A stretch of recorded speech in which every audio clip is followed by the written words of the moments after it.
I lost $10,000 because of a mistake that wasn't mine, a mistake I was forced to own. It started with a cold coffee spilling across a conference table, spreading like the lies that would follow. 27 emails later, I was the villain in a story I never wrote. But here's the thing about being pushed too far. You learn that revenge, like coffee, is best served calculated and bitter.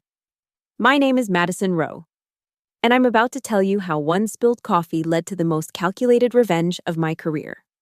At 32, I'd spent 4 years as a content strategist at Hallbridge Creative Group in Portside, Oregon. I was good at my job, damn good, actually. But in the corporate world, competence means nothing if you don't play the game. I preferred letting my work speak for itself, which in hindsight was my first mistake. The second mistake was working under Brittany Sloan.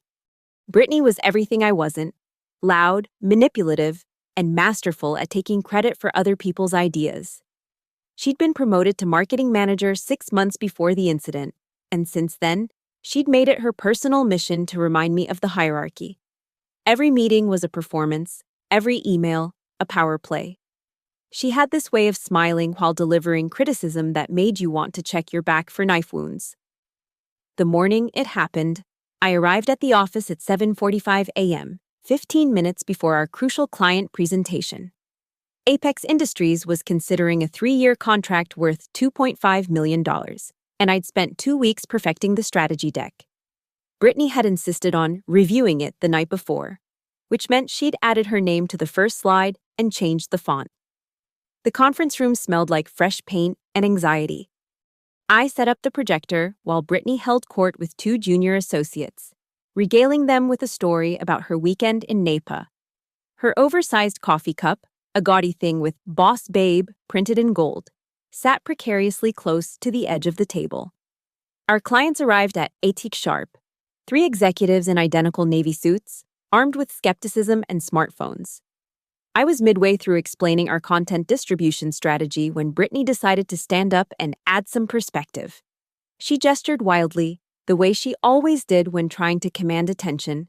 That's when it happened. Her elbow caught the coffee cup.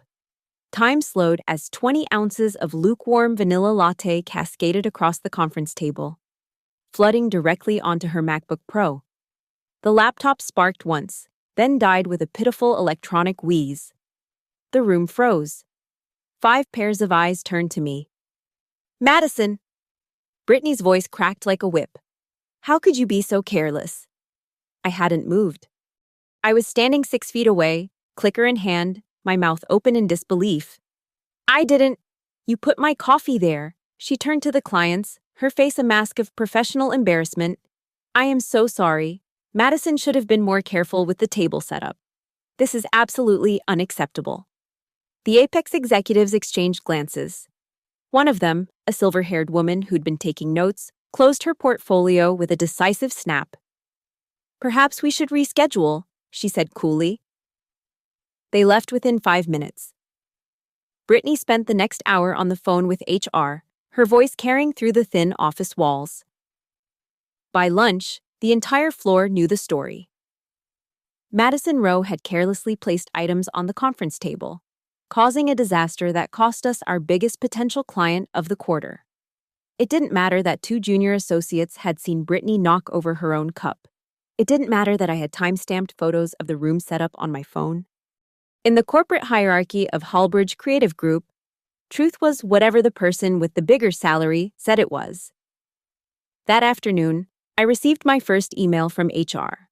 The subject line read, "Urgent internal investigation required." I stared at those words, feeling something cold and sharp crystallize in my chest. They wanted to investigate me for professional negligence.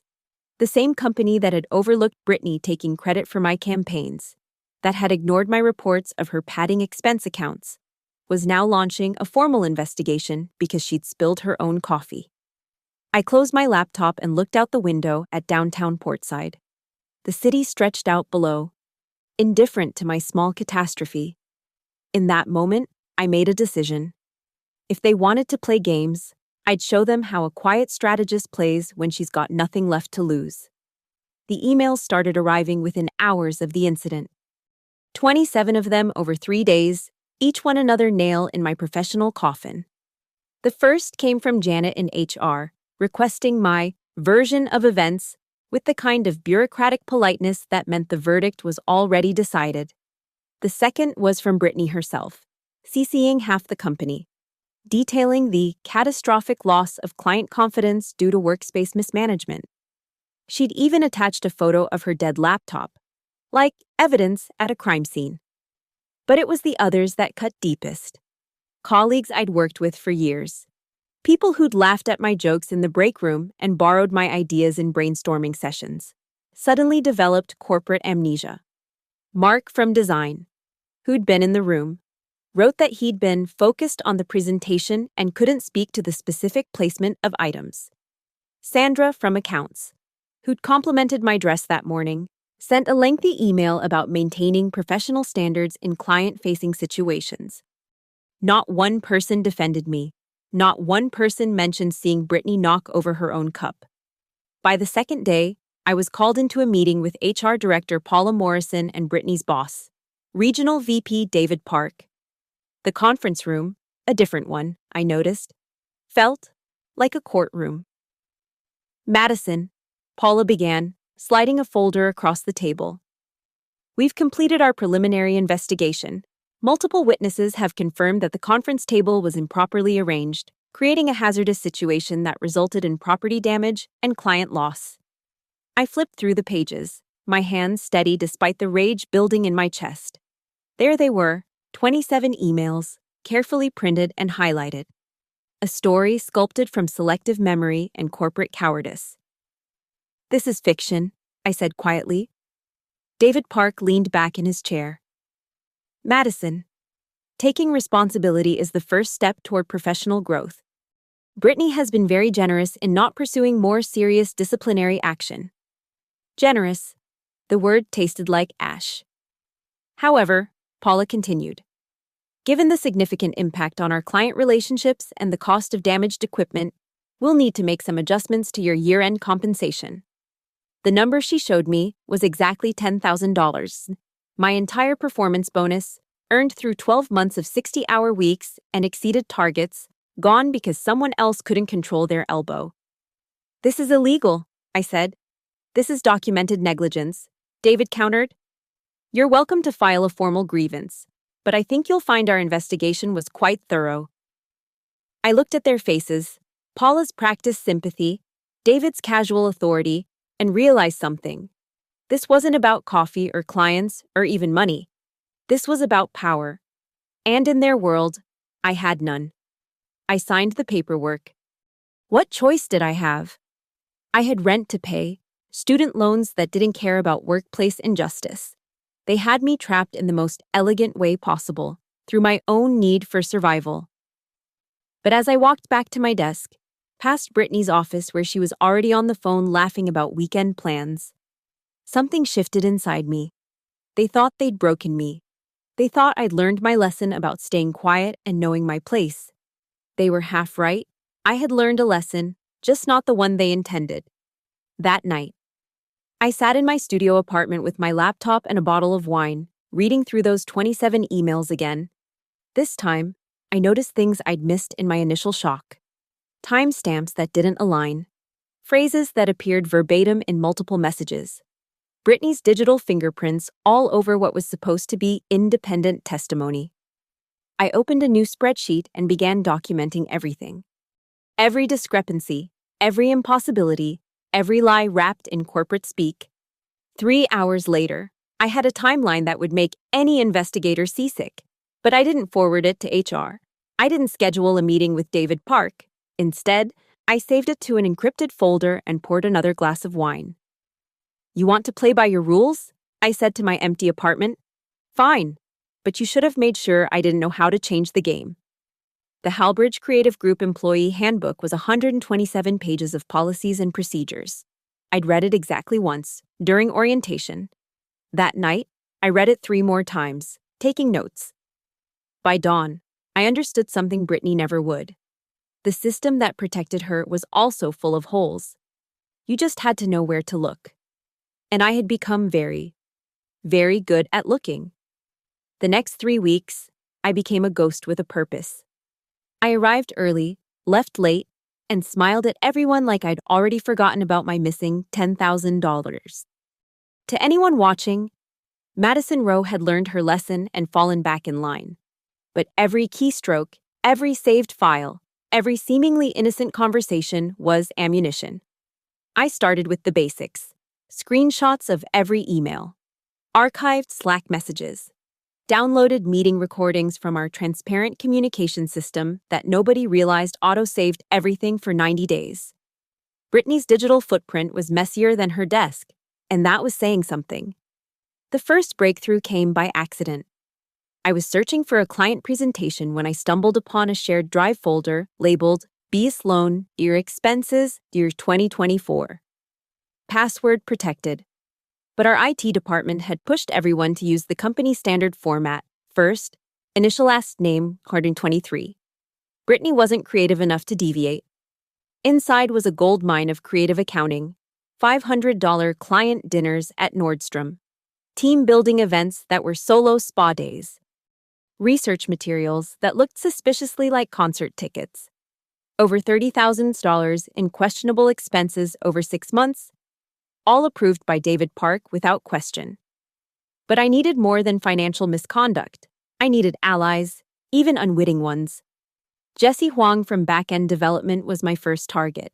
Not because he'd help me, he was too careful for that, but because he hated Brittany almost as much as I did.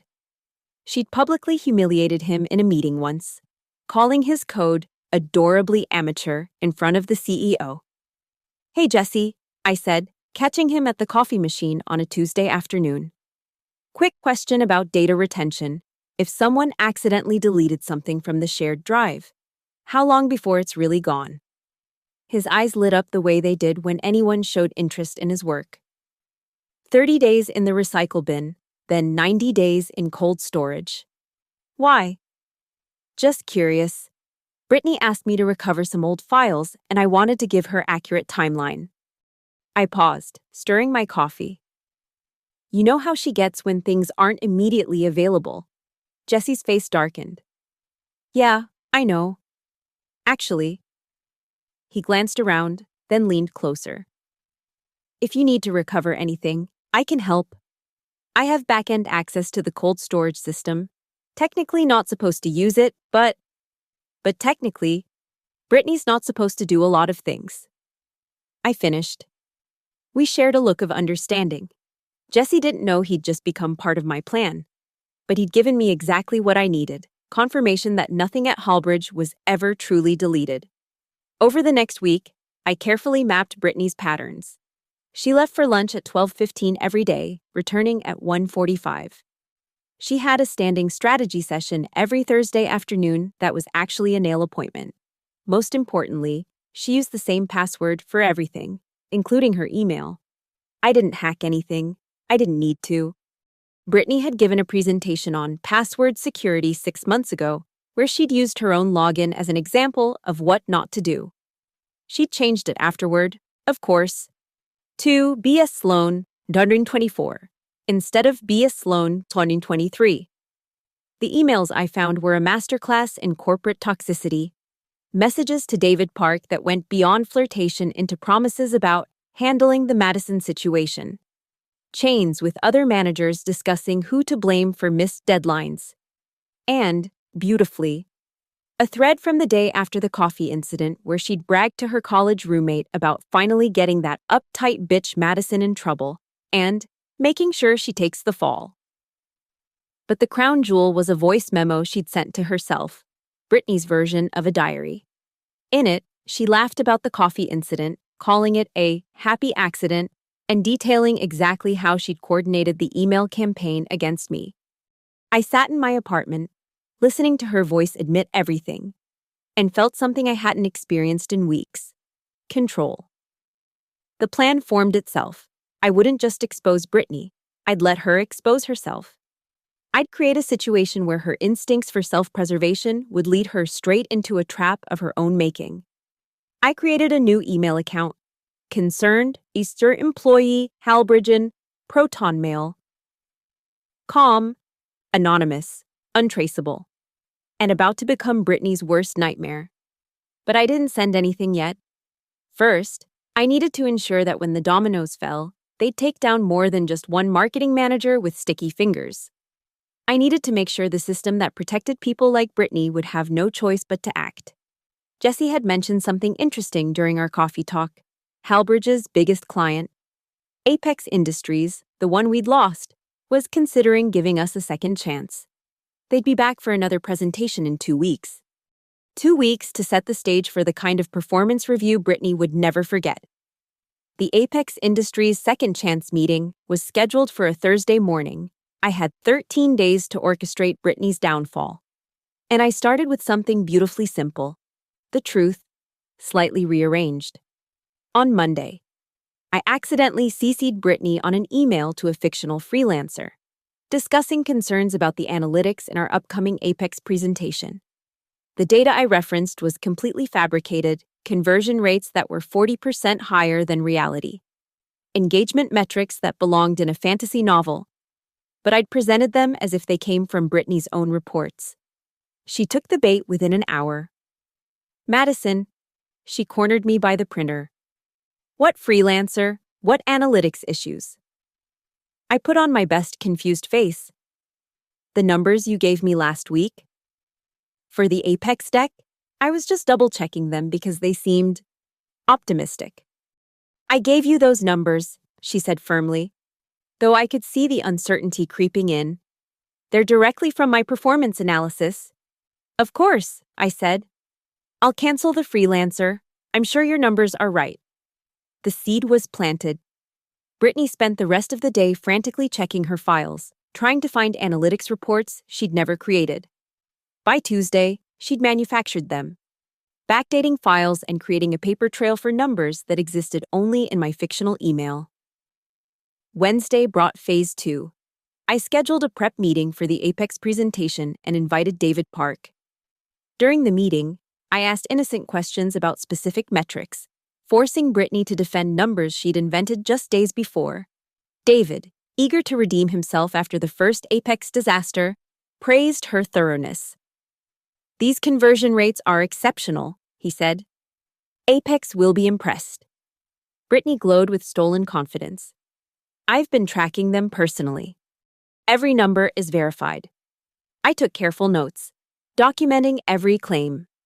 Thursday arrived with the kind of Seattle morning that felt like an omen, gray skies and the promise of storm. The Apex team returned. Same 3 executives, same skeptical expressions. But this time, I'd made sure we had an audience. David Park, 2 other VPs, and most importantly, our CFO Margaret Walsh, who'd been randomly invited to observe high-stakes client interactions. Brittany launched into the presentation with her usual flair, walking through the fabricated metrics with the confidence of someone who believed their own lies. I watched from my seat, waiting. Slide 15 was the trigger. As you can see, Brittany gestured at a graph showing astronomical growth. Our proprietary methods have achieved a 340% increase in qualified leads for similar campaigns. The silver-haired Apex executive, Sarah Chen, I'd learned, leaned forward. That's remarkable. Could you walk us through the methodology? Brittany's smile flickered. Of course. Madison actually has those details. Oh, I said, feigning surprise. I thought you said you tracked these personally. I don't have access to your proprietary data. The room shifted. David Park's expression went from confident to concerned. Brittany rallied. I meant I oversee the tracking. The specific methodology is industry standard. Sarah Chen interrupted. Which doesn't typically yield 340% improvements. We've been in this business for 20 years, Ms. Sloan. These numbers aren't just optimistic, they're impossible. What followed was 20 minutes of corporate theater. Brittany, cornered by her own fabrications, tried to defend numbers she'd invented 3 days ago. The other executives pulled out tablets, fact-checking in real time. Margaret Walsh took notes with the intensity of someone who'd just discovered a crime scene. Perhaps, Sarah Chen said finally. Halbridge should verify its internal data before wasting our time again. They left, again. But this time, the aftermath was different. Margaret Walsh didn't return to her office. Instead, she commandeered the conference room, calling in IT, pulling real analytics, comparing Brittany's claims against actual performance data. The discrepancies weren't just significant, they were laughable. David Park tried damage control. Brittany's always been enthusiastic about projections. This isn't enthusiasm. Margaret cut him off. This is fraud. She presented fabricated data to a client. Do you understand the legal implications if they'd signed based on these numbers? I stayed quiet, helpful when asked, providing my documentation with the efficiency of someone who'd been preparing for weeks. Every email, every timestamp, every piece of evidence that showed Brittany had created those numbers after my accidental CC. By 4 p.m., Brittany was in Margaret's office with 2 lawyers on speakerphone. By 5 p.m., her access badge had been deactivated. But I wasn't done. That evening, as the office buzzed with gossip, I made one final move.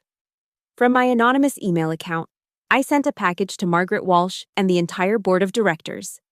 Financial records showing Brittany's expense fraud, the voice memo of her admitting to framing me, the 27 emails from the coffee incident annotated with proof of coordination. The subject line read, "When you protect one liar, you enable them all." Friday morning, Brittany's office was empty, her nameplate already removed. The official email came at 9 a.m. Brittany Sloan is no longer with Halbridge Creative Group, effective immediately. The fall of Brittany Sloan triggered an avalanche that no one at Halbridge saw coming, least of all David Park. By Monday morning, Margaret Walsh had launched what she called a comprehensive audit of departmental practices. What she really meant was a witch hunt for anyone who'd enabled Brittany's behavior. The anonymous email had done more than expose one person's fraud. It had pulled back the curtain on a system of comfortable corruption. I watched from my desk as forensic accountants set up camp in the conference room. They pulled 3 years of expense reports, cross-referenced approval chains, interviewed everyone who'd ever submitted a receipt. The whole 15th floor smelled like fear and freshly printed documentation. David Park lasted until Wednesday. The accountants found that he'd approved over $200,000 in questionable expenses across his team, not just Brittany's. His own reports showed a pattern of client entertainment that coincidentally aligned with his golf club membership fees. But what sealed his fate was an email thread they recovered from the cold storage. David explicitly telling Brittany to handle the Madison situation however necessary, and promising to make sure the numbers work. He was escorted out by security at 2:47 p.m., carrying a banker's box of personal items and wearing the stunned expression of someone who'd forgotten that actions have consequences. Jesse found me in the break room that afternoon, his face a mix of admiration and terror. "Was it you?" he asked quietly. I stirred my coffee, considering my response. "I don't know what you mean." The anonymous email, the way everything just collapsed. He lowered his voice further. "I helped you access those old files." "You helped me do my job," I corrected. "Whatever happened here, it was going to happen eventually. Lies have a way of surfacing." He studied me for a long moment, then nodded. "For what it's worth, I'm glad someone finally did something. This place needed a reckoning." The reckoning continued for 2 more weeks. 3 other managers were terminated. The entire expense approval process was overhauled, and slowly, like water finding its way through cracks. The truth about the coffee incident began to spread. Mark from design, emboldened by the chaos, finally admitted he'd seen Brittany knock over her own cup. Sandra from accounts forward an old text where Brittany had bragged about her plan. One by one, the 27 people who'd thrown me under the bus began revising their stories, trying to distance themselves from a scandal that was devouring careers. It was almost poetic, watching them scramble to rewrite history. But I had receipts, literally. Every email, every timestamp, every lie they'd told was preserved in my encrypted folders. On a Thursday afternoon, exactly 1 month after the coffee incident, Paula from HR knocked on my cubicle wall. Madison, could you join me in my office? The walk felt different this time. I wasn't the accused anymore. I was evidence of their failure. Paula's office had been reorganized, new certificates on the wall, fresh flowers trying to mask the smell of desperation. Margaret Walsh sat in the corner chair, looking like someone who'd aged 5 years in 3 weeks. Madison, Paula began, her voice missing its usual corporate polish. We've completed our investigation into the incident from last month. I waited. I'd learned the power of silence. It's clear that mistakes were made, multiple failures in our process. The financial penalty applied to your compensation was...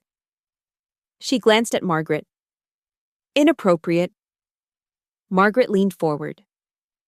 We'd like to resolve this quietly. Full restitution of the $10,000, plus an additional sum for the distress caused. In return, we'd ask for your discretion about the details of the situation. There it was.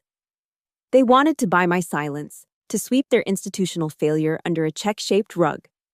I thought about all the nights I'd spent documenting their lies, the careful chess moves that had brought down their house of cards. They still didn't know it was me. They probably suspected. But suspicion wasn't proof, and I'd been very, very careful. Just the $10,000, I said finally. I don't want your hush money. I want what was mine. Paula blinked in surprise. Margaret's eyes narrowed, calculating. That's very reasonable, Paula managed. I'm a reasonable person, I replied. When treated reasonably. They cut the check that afternoon. $10,000, precisely what they'd stolen from me. I deposited it during my lunch break, watching the numbers change in my account and feeling nothing. No satisfaction, no victory. Just the hollow echo of justice served cold. Because the truth was, the money had never been the point. It was about the 27 emails, the lies told so easily, the system that protected predators while punishing the prey. It was about teaching them that silence didn't mean submission. That evening, I composed one final email from my anonymous account. This time, I sent it to the entire company. All 500 employees from the CEO to the interns. The subject line read, "The cost of complicity." The body was simple. In the past month, Halbridge Creative Group lost 2 major clients, 5 senior managers, and approximately $3.2 million in potential revenue. All because 27 people chose to lie about a spilled cup of coffee. Ask yourself, what else are we lying about? I attached a single document, the timeline I'd created that first night, showing how a coordinated lie had been constructed hour by hour, email by email. No names except those already gone. But anyone who'd been involved would recognize their own words. The next morning, chaos. But I didn't see it firsthand. I'd already submitted my resignation. My resignation letter was already on Paula's desk when she called me in for the second time. This meeting felt different, desperate rather than condescending. Madison, please reconsider, Paula said, sliding my single-page resignation back across the desk. We're prepared to offer you a significant promotion, senior content strategist, reporting directly to Margaret Walsh, a 40% salary increase. I almost laughed. A month ago, I would have killed for that title. Now it felt like accepting a crown in a burning kingdom. No thank you, I said simply. Margaret Walsh herself appeared in the doorway, as if summoned by my refusal.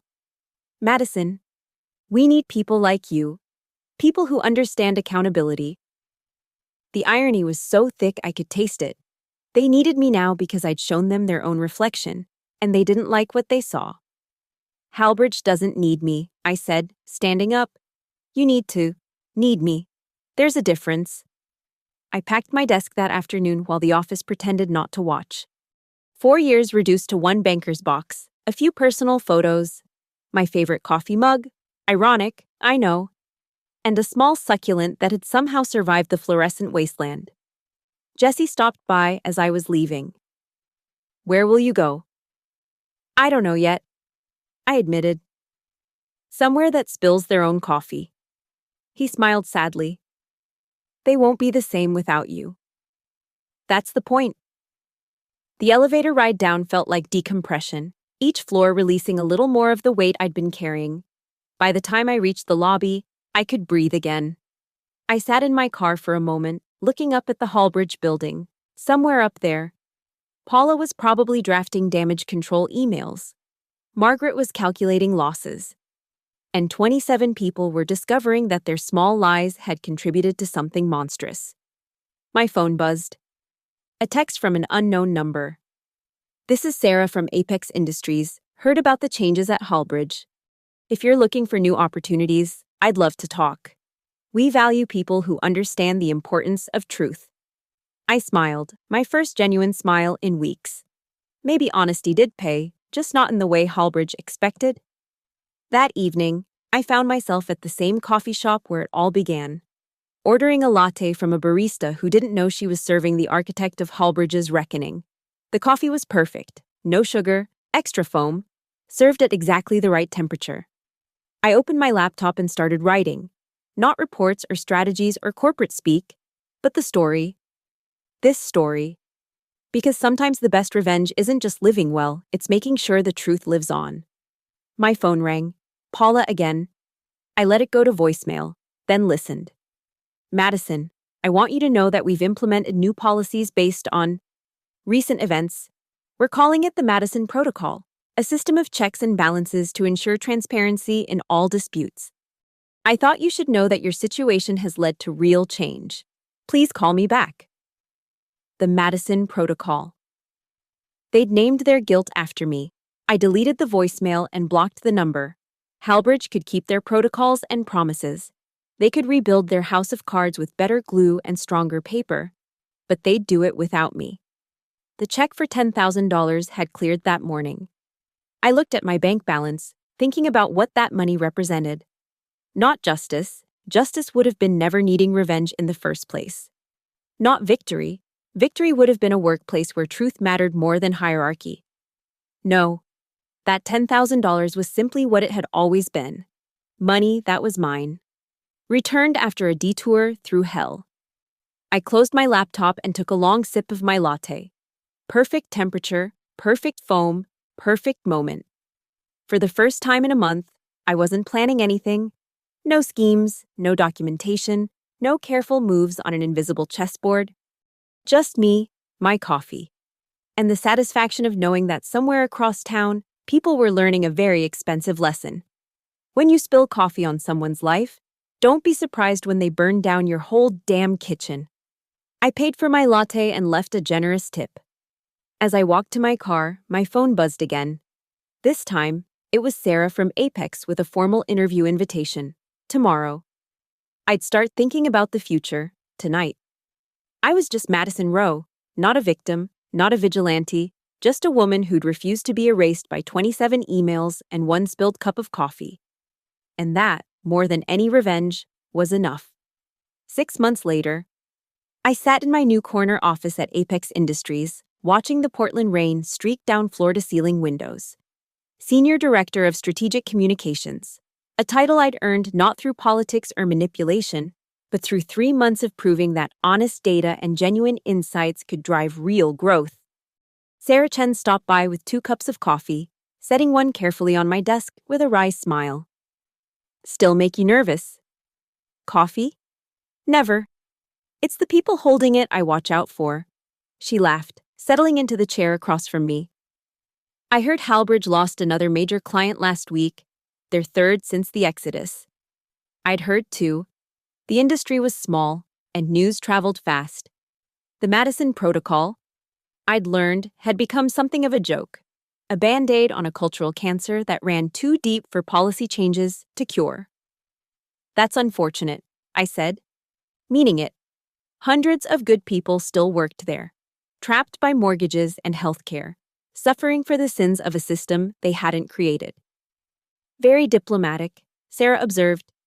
"You know, I never asked. Was it you? The anonymous email that started their downfall?" I took a sip of coffee, considering my answer. The truth was a luxury I could afford now, but some secrets were worth keeping. Does it matter? Someone was going to light that match eventually. Places built on lies always burn. It's just a question of when. She studied me for a moment, then nodded. Fair enough. Though I have to say, whoever did it showed remarkable precision. We talked about the upcoming quarterly review, about new clients and strategies that didn't require fictional numbers. When she left, I turned back to my computer, where an email from Jesse waited. He'd finally left Halbridge too, taking a position with a startup that valued his back-end expertise. His message was brief: Coffee Tuesday, my treat. I promise not to spill it. I smiled and typed back, sure, but I'm sitting 6 feet from the table. That evening, I drove past the Halbridge building on my way home. The lights were still on, they always were, burning through budgets and human capital with equal indifference. Paula Morrison had been quietly let go 2 months after I left. David Park was apparently selling real estate in Arizona. Brittany Sloan had disappeared entirely from LinkedIn, her digital footprint scrubbed as clean as her conscience never was. 27 people had participated in the lie that cost me $10,000. I wondered if they ever thought about it. If they connected the dots between one spilled coffee and the implosion of their comfortable corporate culture. Probably not. People who lie that easily rarely develop introspection. But I thought about it sometimes, usually when handling hot beverages in conference rooms. Not with anger anymore, that had burned out months ago, leaving only a cool clarity about how the world really worked. I'd learned that workplace revenge isn't like the movies. There's no dramatic confrontation, no moment where everyone applauds your vindication. It's quiet and methodical. A careful dismantling of facades that should never have been built. It's showing people who they really are and letting their own nature do the rest. My phone buzzed with a text from my mom. Saw the announcement about your promotion in the business journal. So proud of you, honey. Dad says to make sure they treat you right at this new place. They do, I texted back. And if they don't, I know exactly what to do about it. She sent back a laughing emoji, not knowing how serious I was. The truth is, I don't regret what I did to Halbridge. I regret that it was necessary. I regret working 4 years in a place where truth was negotiable and accountability was for people without corner offices. I regret not seeing the signs sooner, not protecting myself better. But regret is just experience waiting to be useful. These days, when young professionals ask me for career advice, I tell them this: document everything. Trust, but verify. And never, ever take the fall for someone else's spilled coffee, literally or figuratively. They usually laugh, thinking it's a metaphor. They don't realize I'm being entirely literal. Because here's what that whole experience taught me. In the corporate world, there are 2 types of people: those who spill the coffee and those who get blamed for it. The trick isn't avoiding the spill. Chaos is inevitable in any human system. The trick is making sure that when the mess gets made, the right person holds the mop. I finished my coffee and prepared to head home. Another day at a company that valued truth over hierarchy. It wasn't perfect, no place is, but it was honest. And after Halbridge, that felt revolutionary. As I turned off my office light, I caught my reflection in the dark window. Madison Rowe, survivor of the coffee wars. Architect of a very specific kind of justice. I didn't smile at the reflection. I didn't need to. We understood each other perfectly. I didn't spill that coffee, I said quietly to the empty office. But if I could go back. I let the sentence hang, unfinished. Because the truth was, I wouldn't change a thing. Every lie, every betrayal, every carefully orchestrated revelation had led me here, to a place where I could tell my truth without fear. And that was worth more than any $10,000 bonus. That was worth everything. Thank you so much for listening to my story. I'd love to know where you're listening from. Drop a comment below and let's connect. If this story resonated with you, please subscribe to the channel and share your own thoughts about workplace justice. Have you ever faced a similar situation? How did you handle it? Let's discuss in the comments.